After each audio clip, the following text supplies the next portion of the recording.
இந்த குரங்கு நம்மள மாம்பழத்தை சாப்பிட கூட விடல. இப்படி ஒரு குறும்புத்தனம் பண்ணுமா இந்த குரங்கு?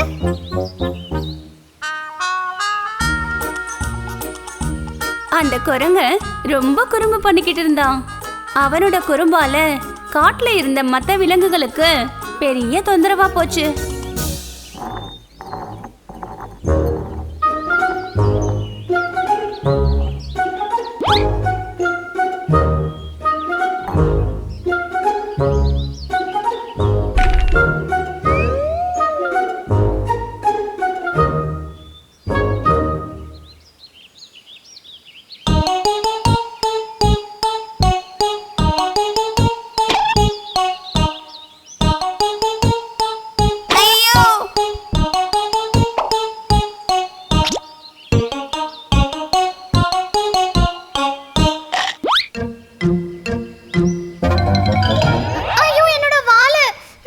அப்படி இருக்கும்போது ஒரு நாள் அந்த காட்டுல மரம் வெட்டுறதுக்கு சில பேர் வந்தாங்க. அவங்க காட்டுல இருந்த ஒரு பகுதியில் இருந்த மரத்தை வெட்ட ஆரம்பிச்சிட்டாங்க. தம்பி நூலா, காட்டில் மரம் வெட்டுறவங்க வந்துட்டாங்க போல இருக்கு. நீ அந்த பக்கம்லாம் போயிடாத. என்ன நீ அவங்க கண்ணில் மாட்டினானா பெரிய ஆபத்தாயிடும். சரி சரி, நான் பார்த்துக்கிறேன். அப்படின்னா முதல்ல அந்த இடத்துக்கு போய் பார்த்துட்டு அதுக்கப்புறம் தான் நம்ம வேலையை பார்க்கணும். மரத்தை எப்படி வெட்டுவாங்க நான் இது வரைக்கும் பார்த்ததே இல்லையே. தம்பி சொல்றத கேளு, அங்க போய் உன் வாழ்த்தனத்தை காட்டிடாத. கொஞ்சம் கூட லேட் பண்ணாம நூலன் குரங்கு அந்த இடத்துக்கு போய் சேர்ந்துட்டான். அந்த நேரம் மரம் வெட்டுறவங்க யாரும் அங்க இல்ல. அன்றைய வேலைங்க எல்லாத்தையும் முடிச்சிட்டு அவங்க ஓய்வு எடுத்துக்கிட்டு இருந்தாங்க.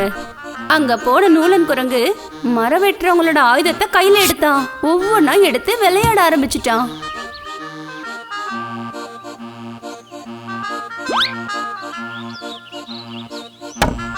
கடைசியில நூலன் குரங்குக்கும் அதேதான் நடந்துச்சு.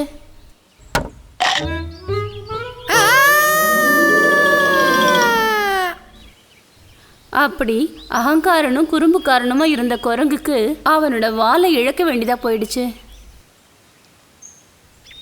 வாலில்ல குரங்கு போறது அதோ பாத்தீங்களா? வாலில்லாத குரங்க காட்டுல இருந்த மற்ற மிருகங்கள் எல்லாம் கிண்டல் பண்ண ஆரம்பிச்சிடுச்சு. நூலன் குரங்குக்கு ரொம்ப வருத்தமா போயிடுச்சு. அவன் ஒரு பெரிய மரத்துக்கு மேலே ஏறி உட்கார்ந்துகிட்டான்.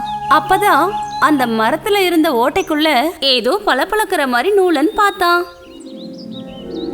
ஆஹா, என்னது விளக்கு மாதிரி தெரியுது? வாழை இழந்த எனக்கு தேவதை கொடுத்த விளக்கு தானோ இது? என்னானாலும் சரி, இதை நானே வச்சுக்கிறேன்.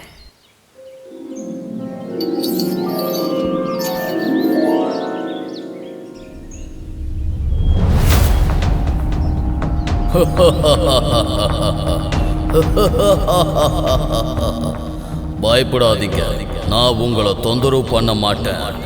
உங்களுக்கு உதவி செய்ய நான் வந்திருக்கேன். எனக்கு உதவி பண்றதுக்கா? அது எப்படி? ஆமா, நான் உன்னோட அனைத்து ஆசைகளையும் நிறைவேற்றி தருவேன். என்னோட அனைத்து ஆசைகளையுமா? உன்னுடைய எந்த ஒரு ஆசையாக இருந்தாலும் அதை நிறைவேற்றி தருவேன். ஆனால் 3 ஆசைகள் மட்டும்தான் சொல்ல வேண்டும். இன்னைக்கு எனக்கு அதிர்ஷ்டம் தான். 3 வரங்களை இந்த பூதத்துக்கிட்ட இருந்து வாங்கிடணும். அதுக்கப்புறம் இந்த காட்டுல நான் ராஜா மாதிரி சுத்திக்கிட்டே இருக்க போறேன். முதல்ல அறுபட்ட இந்த வாளை தான் நான் கேட்க போறேன்.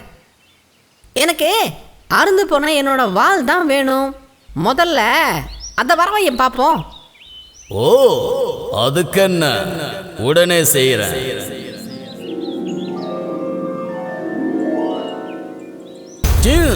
இந்தா உன்னுடைய வாள், எடுத்துக்கோள். ஏய், என்ன பூதமே சொதப்புற நீ? நான் கேட்டது வாள் முன்னாடி மாதிரியே உடம்போடு ஒட்டி இருக்கணும்னு கேட்டேன். ஓ, அவ்வளவுதான் விஷயமா? உடம்புல தானே வச்சிருவோம். இந்தா வாங்கிக்கோ.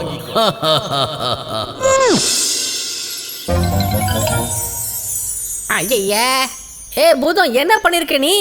வால் எங்கேயாவது வயித்துல வளர்ந்துருக்குமா? வேற எங்க வைக்கணும்? அடடடடா, வால் எங்க இருக்குன்னு கூட தெரியாத ஒரு மடாபூதமா இருக்கியே நீ. தெரியாது எஜமா, எனக்கு தான் வாலி இல்லையே. இங்க பாரு, இதோ இங்க தான் இருக்கணும். என்ன உனக்கு புரிஞ்சுதா? ஓ, அவ்வளோதானா? இந்தா வச்சு வர்றேன். ஹாய் ஹாய் ஹாய், அறுபட்ட வால் மறுபடியும் வந்துடுச்சு. ஏய் பூதமே, இன்னும் மிச்சம் இருக்கிற 2 வரங்களை கொடுத்துடுறியா? உனக்கு நான் 3 வரங்களையும் தந்துட்டேன். எப்படி? இது வரைக்கும் ஒரு வாரம் தானே சரியா இருக்கு. வாள் கொண்டு வந்து தந்தது அது முதல் வரம். வாளை உடம்புல ஒட்ட வைக்க சொன்னது 2வது வரம். வாளை மறுபடியும் மாத்தி வைத்து கொடுத்தல, அது 3வது வரம். என்னப்பா இது? நான் கேட்டது ஒண்ணு, இங்க நடக்கிறது ஒண்ணா இருக்கே. டே முட்டாள் குறும்புக்கார குரங்கு, உனக்கு இப்ப வாளாவது திரும்ப கிடைச்சது இல்ல, அதுவே பெரிய அதிர்ஷ்டம் நினைச்சு சந்தோஷப்படு. இனிமேலாவது யாரையும் தொந்தரவு செய்யாது. நான் சொன்னது புரிஞ்சுதா? அதுக்கப்புறம் எப்பவுமே மற்ற உயிரினங்களை தொந்தரவு பண்ணவும் கிண்டல் பண்ணவும் செய்யறதில்ல.